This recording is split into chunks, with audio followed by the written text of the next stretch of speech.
अध्याय 5 जीवन की मौलिक इकाई। जीवन की मौलिक इकाई शरीर के रचनात्मक तथा क्रियात्मक इकाई को कोशिका कहते हैं। शरीर की रचनात्मक तथा क्रियात्मक इकाई को कोशिका कहते हैं।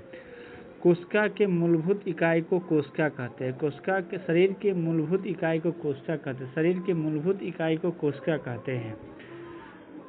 कोशिका की खोज। सर्वप्रथम कोशिका की खोज रॉबर्ट हुक ने की 1665 में। सर्वप्रथम कोशिका की खोज रॉबर्ट हुक ने की थी। उन्होंने कोशिका की खोज की किस चीज में की थी? कार्क की पतली काट में की थी। कोशिका की खोज किस चीज में की थी? कार्क की पतली काट में की थी। कार्क क्या होता है? यह वृत्त की छाल से प्राप्त होता है जो मृत होता है। कार्क क्या होता है? वृक्ष की छाल से प्राप्त होता है, उसे मृत होता है। कार्क क्या होता है? वृक्ष की छाल से प्राप्त हो जो मृत है।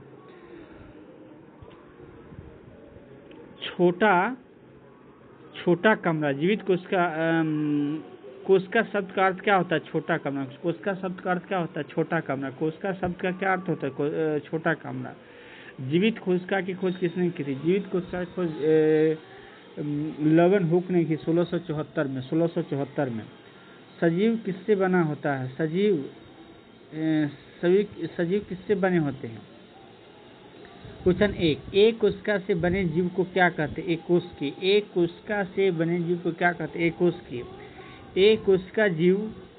एक कोशिकीय जीव का उदाहरण amoeba, paramecium, bacteria, chlamydomonas. Amoeba, paramecium, bacteria, क्लेडोमोनास।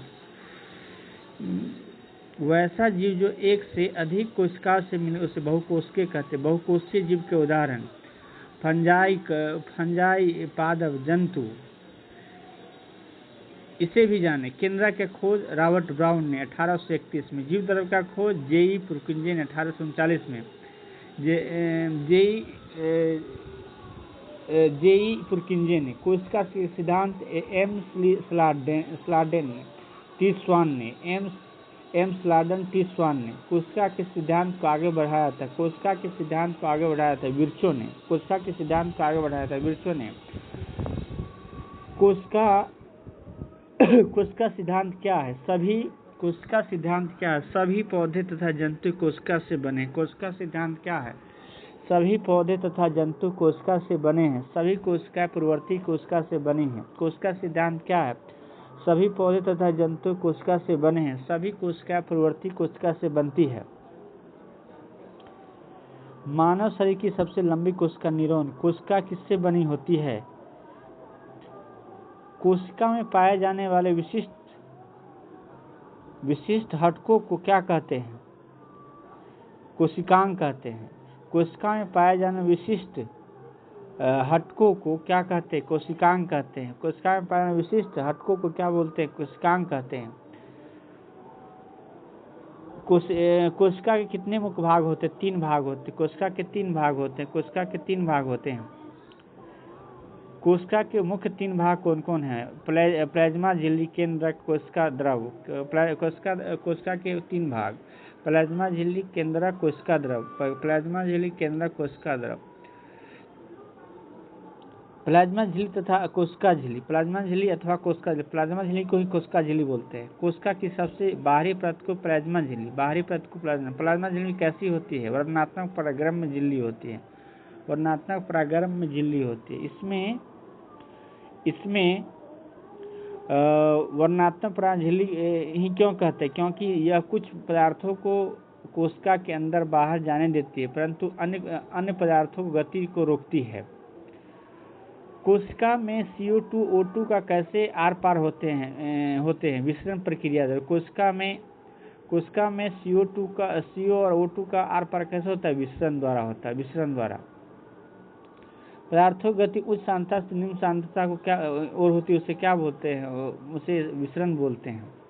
जब जल के अणु की गति वर्णनात्मक पारगम्य झिल्ली द्वारा उच्च सांद्रता से निम्न सांद्रता की ओर होती है उसे प्रसारण कहते हैं। जब कोशिका के तनु विलयन में डाला जाए तो कोशिका फूल जाएगा।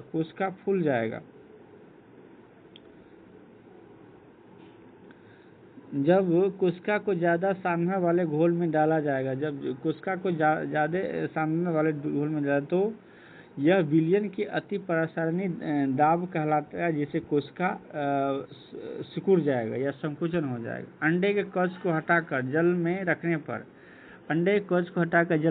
अंडे फूल जाएगा। कवच रहित अंडे को नमक के साथ में डालने पर वो संकुचित हो जाएगा, सिकुड़ जाएगा।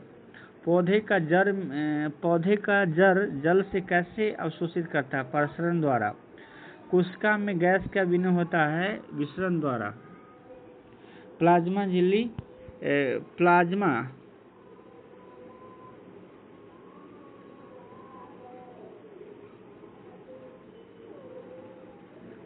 झिल्ली किस चीज की बनी होती है? लिपिड और प्रोटीन की। प्लाज्मा लिपिड तथा प्रोटीन की। अमीबा अपना भोजन कैसे ग्रहण करता है? एंडोसाइटिस द्वारा।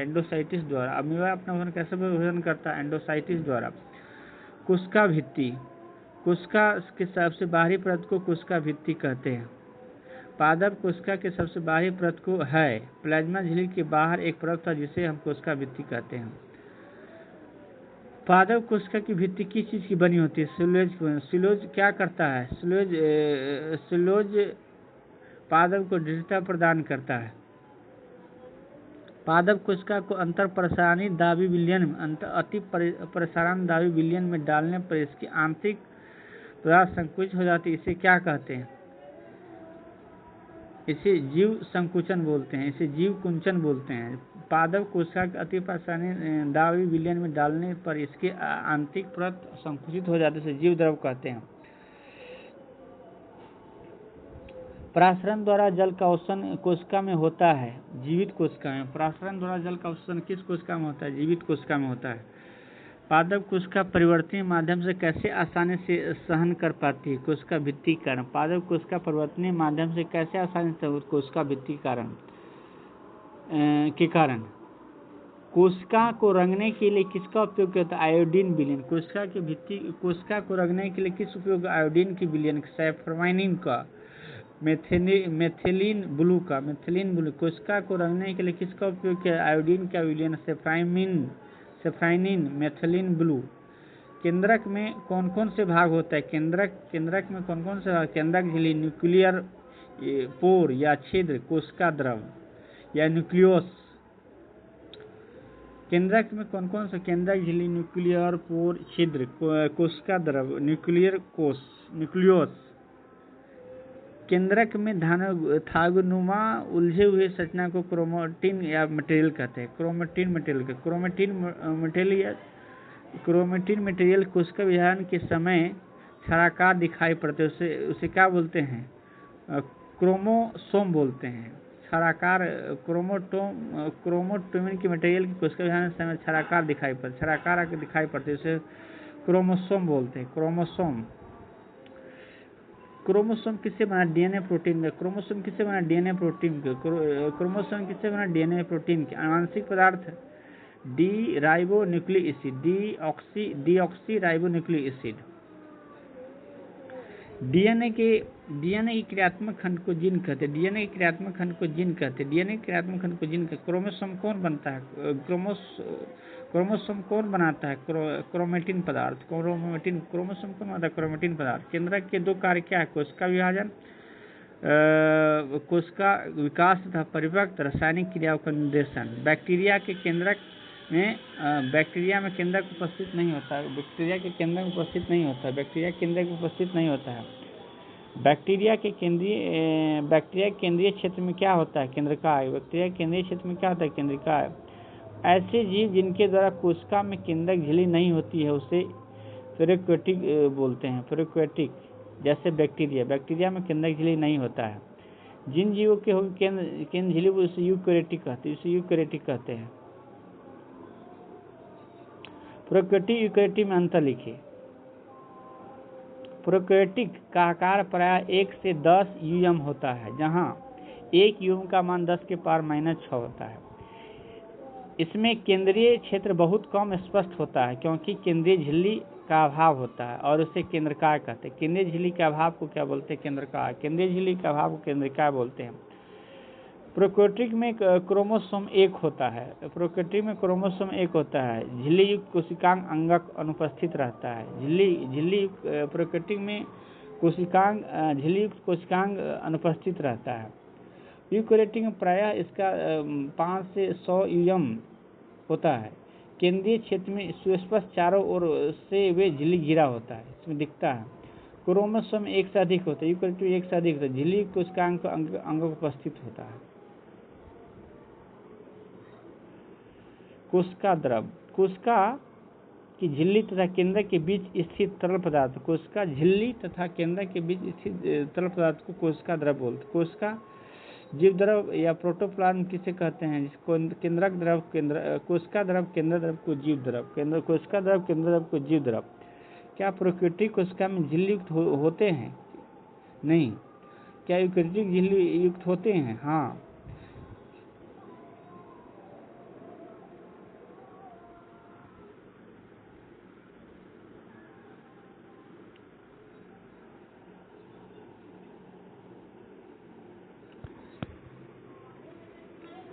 कोशिका द्रव, कोशिका झिल्ली तथा केंद्र के बीच की रिक्त स्थित तरल पदार्थ को क्या कोशिका द्रव कहते हैं। जीव द्रव या प्रोटोप्लाज्म को क्या कहते हैं? कोशिका द्रव प्लस केंद्रक द्रव को जीव द्रव बोलते हैं। क्या प्रोकैरियोटिक कोशिका में झिल्ली युक्त अंगक होते हैं? नहीं। क्या यूकेरियोटिक में होते हैं? हाँ। क्या वायरस में झिल्ली होता है? नहीं। कि वायरस में झिल्ली होता है? नहीं। वायरस में झिल्ली होता है? नहीं। वायरस गुण कहते हैं सजीव के अंदर कोशिका के अंग। कोशिका के अंदर झिल्ली छोटी सी संरचना को क्या बोलते हैं? कोशिका के अंदर झिल्ली छोटी सी संरचना को क्या बोलते हैं? कोशिका के अंदर झिल्ली छोटी सी संरचना को अंगक बोलते हैं। अंतर्द्रव्यी जालिका, अंतर्द्रव्यी जालिका, कोशिका के झिल्ली युक्त नलिकाओं तथा शीट के बड़े तंत्र को क्या बोलते हैं? कोशिका के अंदर झिल्ली युक्त नलिकाओं तथा शीट के बहुत बड़े तंत्र को क्या बोलते हैं? अंतर्द्रव्यी जालिका। यह कितने प्रकार के? 2 प्रकार के होता है। खुरदुरी अंतर्द्रव्यी जालिका, एक चिकनी अंतर्द्रव्यी जालिका, जिसके RER और SER बोलते हैं।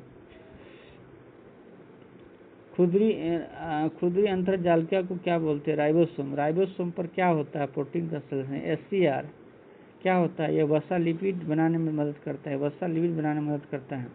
कुछ प्रोटीन तथा वसा कोशिका झिल्ली बनाने में सहायता करता है। कुछ प्रोटीन तथा वसा कोशिका झिल्ली बनाने में मदद करता है। इस प्रक्रिया क्या होता है? जीवित जनन। कुछ प्रोटीन तथा वसा कोशिका झिल्ली बनाने में सहायता करते हैं। इस प्रक्रिया को क्या बोलते हैं? जीवित जनन। करेस्कु की यकृत कोशिका में विष तथा दवा को निरावीकरण कौन करता है? SER। करेस्कु की यकृत में विष तथा दवा को निरावीकरण कौन करता है? SER। कोशिका के कोशिका द्रव्य ढांचे का निर्माण कौन था? ER करता है। कोशिका द्रव्य के विभिन्न क्षेत्रों में तक पदार्थ मुख्यतः प्रोटीन का वहन कौन करता है? ER। गोल्जी उपकरण सबसे पहले गोल्जी उपकरण का सबसे पहले विवरण किसने किया था? कैमिलो गोल्जी ने। वह झिल्ली युक्त पुटिका जो एक दूसरे के समानांतर होती है उसे उसे क्या बोलते हैं? कुंडिका। वह झिल्ली युक्त पंडी एक दूसरे के समांतर रूप से रहती है उसे बोलते हैं कुंडिका। ER में संश्लेषित पदार्थ का कहाँ पैक करके कोशिका अंदर बाहर बोलते हैं? गोल्गी उपकरण में। इस कार्य में पुटिका को क्या कहते हैं? संचयन। इस कार्य में पुटिका में क्या होता है? संचयन, रूपांतरण, बंद करना। सामान्य शक्कर में जटिल शक्कर कहाँ उपस्थित? गोल्गी उपकरण में। लाइसोसोम कौन बनाता है? गोल्गी उपकरण। कोशिका का अपशिष्ट निपटने वाला तंत्र को क्या बोलते हैं? कोशिका के अपशिष्ट निपटने वाले तंत्र को क्या बोलते हैं? लाइसोसोम में क्या होता है? पाचनकारी एंजाइम। लाइसोसोम होता है पाचनकारी एंजाइम। कोशिका की आत्मघाती थैली को क्या बोलते हैं? लाइसोसोम। क्षतिग्रस्त कोशिका कौन पाचन करता है? लाइसोसोम। इसके पाचन एंजाइम में कौन रहता है? RER रहता है। अकेली तंत्रिका तथा कोशिका संचार को आंतरिक भाग को क्रांतिकारी विधि से ब्लैक रिएक्शन की खोज किसने की? Camel Golgi. 1906 में कैमिल गोल्गी को सैंटियागो रेम्नी-वज़कायल से कौन सा पुरस्कार मिला था? नोबेल पुरस्कार। तंत्रिका के संरचना कार्य के लिए, तंत्रिका के क्रास्का कार्य को नोबेल को मिला। तंत्रिका के संरचना कार्य के लिए माइटोकॉन्ड्रिया, कोशिका का बिजली घर माइटोकॉन्ड्रिया। माइटो में ऊर्जा कैसे मुक्त होता है? ATP के रूप में। शोषण, कोशिकीय शोषण के द्वारा ATP के रूप में। माइटोकॉन्ड्रिया में कितनी झिल्ली होती है? दोहरी झिल्ली होती है।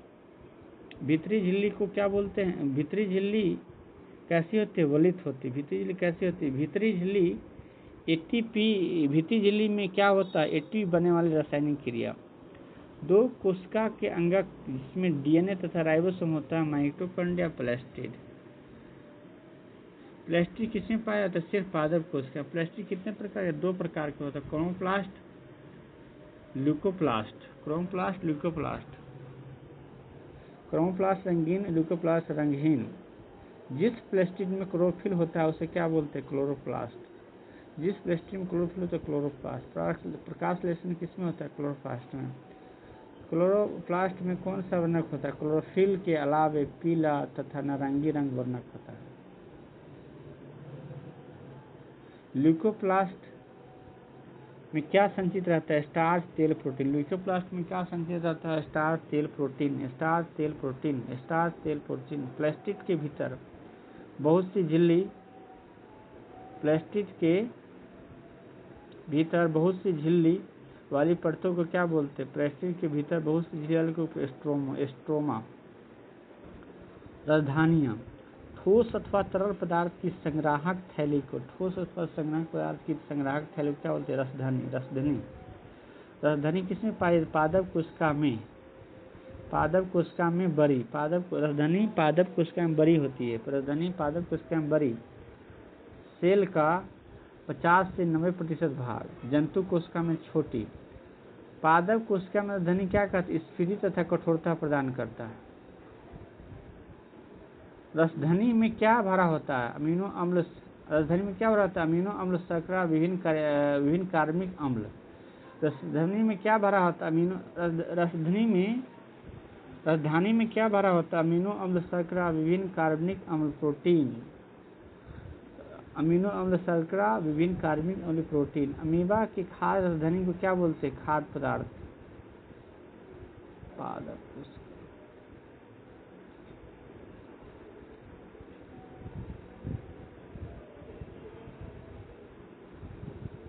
पादप कोशिका भित्ति पाए जाते हैं।